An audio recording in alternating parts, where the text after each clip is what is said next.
the ability to it can't happen quickly. It can't happen overnight. It's not like a playoff team. But imagine you had gotten Carmelo to just fill in the blank and be that piece, that placeholder until KD comes back. Then the energy in our building, then the feeling in our organization wouldn't feel so horrible right now. Wouldn't feel like we're frozen in carbonite like Han Solo in Empire Strikes Back, waiting to be unfrozen in Return of the Jedi.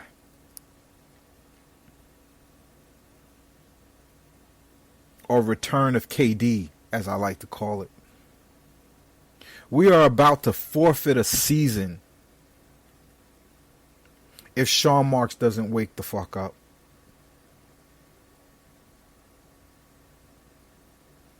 Oddly, I had Nets friends coming on to the podcast tonight. And again, I just like I've batted away my Knicks fans friends, this is not the format I wanted to do, but the conversation, I feel like we need to have therapy sessions right now, because on Twitter, I feel like all my Nets fan friends are mad at me. They want to come on my show and debate me and say, oh, we're fine. Wait till we get Kevin back. He may even come back this year. The team that you built around Kevin Durant is irresponsible. I don't care what nobody say.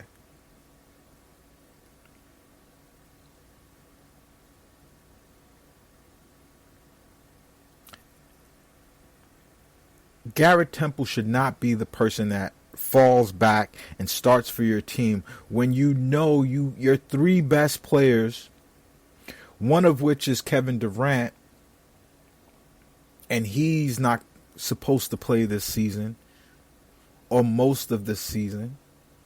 And the last thing you want him to do is to come in at the end of this season and try to play hero ball and get us into the playoffs or get us into respectability.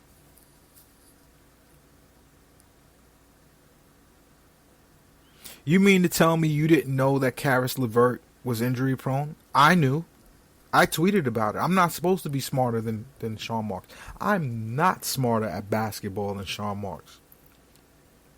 I challenge Sean Marks to any FizzBuzz test. No one could write more compact and concise lines of code than me. I'm not as good as when I was a young, at the height of my powers, software engineer. I'm not that guy anymore. I push pencils now. But at the same time, I'm not supposed to know more about basketball than Sean Marks. I say this all the time. How did you not know, Sean Marks, that Karis LeVert is going to be hurt? He's been hurt every season that he has been in the NBA. He was hurt 2 seasons in college. He came into the NBA hurt.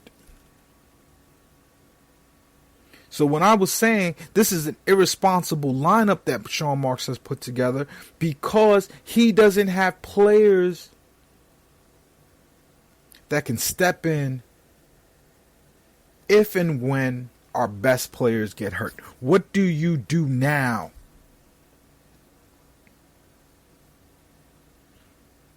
You were sending Spencer Dinwiddie into the meat grinder every single night. You were sending Jarrett Allen into the meat grinder every single night. You have broken the confidence of players that we saw perform on a high level. Let me not be hyperbolic, but give good contributions to the team on a high level, and it doesn't feel good. Some Net fans are broken up into 2 sides right now. One side, and this side is very angry with me, is the we got KD and Kyrie side. It's going to be fine. We have KD and Kyrie. That's not true, guys. KD and Kyrie are basketball magnificence. I do not doubt that. I'm not saying that that is not true. But what have superstars left teams for before? They haven't put any talent around me. I want to win. I want to get a ring. The players around me aren't any good. Garrett Temple is a great guy. I say it all the time. Awesome individual. Taurean Prince, the newest member of Block Eve Club. It seems like the last 3 years, there's always a Nets player that blocks me. The good Nets players never block me. They talk to me. They DM me. We're cool. Some Nets players, because their teammates are mad at me, don't want to talk to me out in the open on Twitter, so they'll DM me a little tidbit here and there.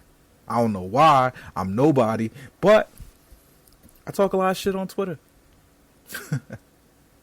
Now, I don't get any inside facts or anything, but every now and then they might correct a point that I made.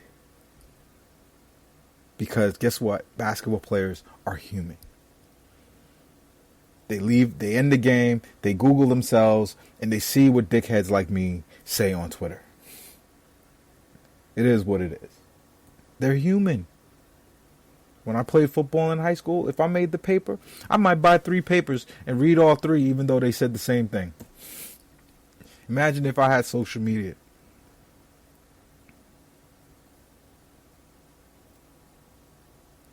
All right. So yeah, they read what I say. Taurean Prince is not happy with me. He's blocked me. But I'm not wrong about you, Taurean. You should not be a power forward. You are a liability on this team, and it is irresponsible that Sean Marks put you in a position that you are in, because you're not going to succeed. It's not going to help you get another contract, because you are out of position and you are playing in a role that doesn't suit you. I think Taurean Prince could be 6th man of the year quality. I think that he could be instant offense on the bench if you had someone that actually pulled people back into the paint. It's not just that you need 3-point shooters that sit on the perimeter and shoot threes and create space. You need players that are a threat to score inside on their own. So you draw those defenders a little bit away. Teams sell out to stop 2 things on the Nets: to stop the dribble drive and to stop the 3-point shot.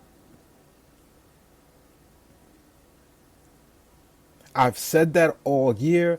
I've said they would adjust. I even apologized because I was just so thrilled and happy to see the team winning. But now all I see, and it's not because of David Nwaba. Don't do that. It's not because we don't have Iman Shumpert. Stop it.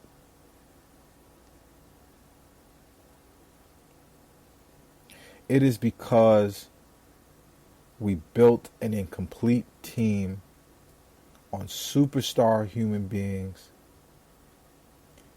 and it doesn't always work because not everybody is Kobe Bean Bryant. Not everybody has that killer instinct, that competitive drive. Kobe would have killed himself trying to get as many championships as Michael. He would have sawed off his foot and sewed on a new one if it would have got him a ring. He went to Germany to have all kinds of weird procedures done to bring back life into his legs, to try to go and win one again. Not everybody is that guy. Is Kevin Durant that guy? Maybe. I think so. I think KD wants to win. I think KD loves basketball. But at the same time, if it gets hard, I'm rich. Fuck this shit. Guys, why do you think every single child star grows up to fail? Like, It is very rare that you find a child star, someone who was famous and rich at a young age, like a lot of basketball players, who grow up to be normal, well-balanced, good people. It's because human beings don't react well to getting everything they want. It is a hard thing to do to escape your own humanity. Unless that humanity is included with insane need to compete. Like, it can't be just regular, like, I want to win. Oops, didn't win. Going home now. Eat a bowl of cereal. No. Michael Jordan wanted to kill you every time. It's like the difference between Michael Jordan and Patrick Ewing. Not saying that Patrick Ewing had the ability and the talent and the team around him to win or beat Michael Jordan. But Michael Jordan would hug Pat, love Pat, give Pat a pat on the head, and then go into the game and continue and go forward and do everything in his power to destroy Patrick Ewing every single time they played. And Patrick used to be looking at him like, Mike, I thought we were boys. Reading Kyrie's own words, I'm not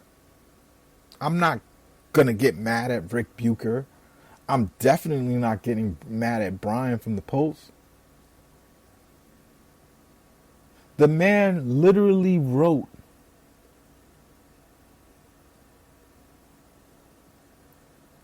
learning how to grow up being in a fishbowl of a society based on your popularity level as a person, or even dealing with becoming the leader of your family after someone's passing and not knowing how to deal with life after it happens. But the game of sports and entertainment matters more than someone's mental health and well-being, right? And that's a sarcastic right. Or the real life things that happen to people every day. This man is over it. And I'm not getting that from Rick Bucher. I'm not getting that from any media report. I'm getting it from this man's ways in action. And I'm not saying his shoulder is not hurt. I'm not saying there's something nefarious going on. But I watched the New York Knicks today. And I saw hunger.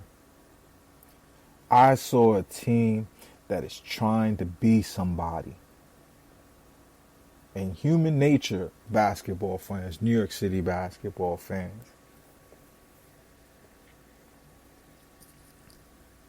all humans have it. We just all deal with it a little different. And if you're not a psycho competitive dude,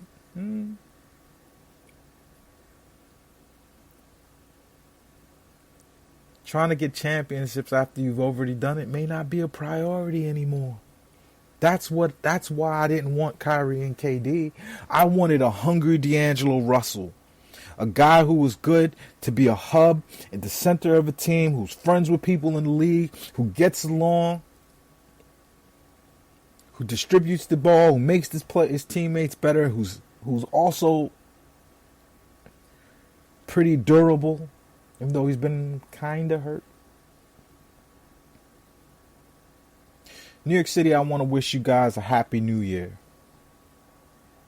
I want to say thank you. I'm shocked that 500 people downloaded this. I was just hoping for 25. I don't know where I got 500. I've got over 1,000 Twitter followers, and almost all of them are basketball followers. But I want to thank you guys for listening and hanging out and hearing the ravings of an obsessed basketball fan. I love New York City. I love where I'm from. I love my hometown. And I love talking hoops with y'all. Happy New Year.